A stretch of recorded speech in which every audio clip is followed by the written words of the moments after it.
Imagine going into a prison with the promise of being rehabilitated for reintegration to society and an opportunity to make a living and some entertainment.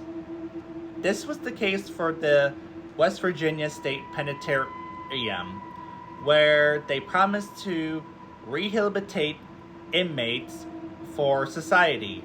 However, this ended up turning into a nightmare and, for some, a living hell. The West Virginia State Penitentiary opened its door in 1876 with the promise of rehabilitating the inmates for reintegration to society, should they be released, of course. They were given the opportunity to take classes on how to reintegrate into society, have a huge stock of books at the library for their leisure, and an opportunity to make a living while in prison at the coal mines. Yep, that's right. The West Virginia State Penitentiary has its very own coal mines, and boy, did they have a nice and comfortable and warm winter months.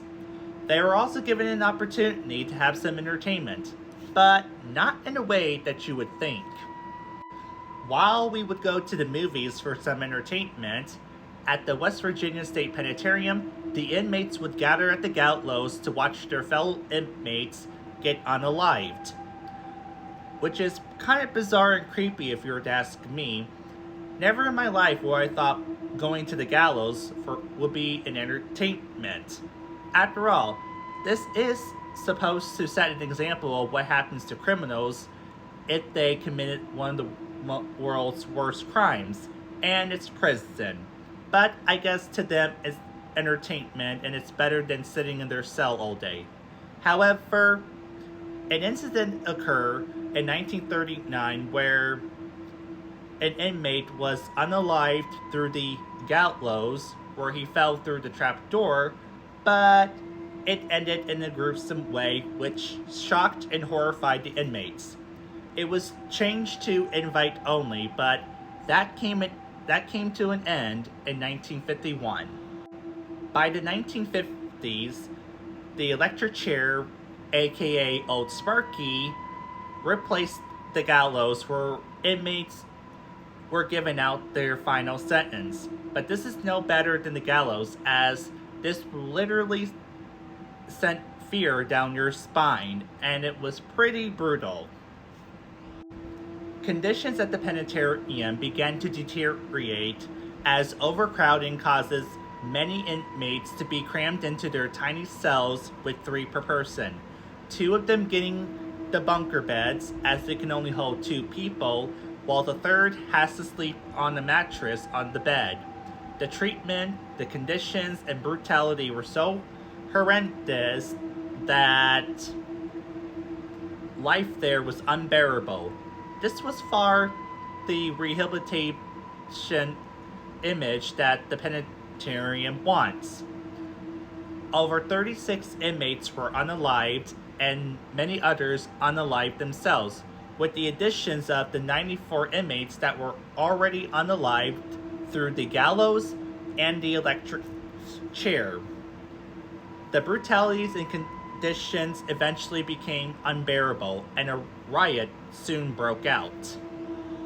The conditions, the brutality, and the riots at the penitentiary soon made headlines, and the penitentiary was eventually rated as the top 10 most dangerous prisons throughout the U.S. After several debates, the prison was eventually shut down in 1995, and it was eventually converted into a museum where visitors can take a tour and get a glimpse of what life was like for the inmates under these harsh conditions. And of course, it was a hunting ground for paranormal hunters or paranormal investigators. Yep, that's right, the penitentiary is also haunted. Many visitors and paranormal investigators have claimed to see shadowy figurines, screams, and loud noises even though no one is there. And the most haunted places is down at the basement known as the Sugar Shack, where many inmates go down to play poker, gamble, and do unspeakable things. And it was also said to be a hotspot for paranormal activities, making the Penitentiary one of the most haunted places in America. I hope you all enjoyed this video. Let me know what you guys think in the comments, and comment your favorite ghost stories and give me your suggestions on which haunted places or ghost stories that I should talk about next. And until next time, stay classy, and I'll see you all in the next video.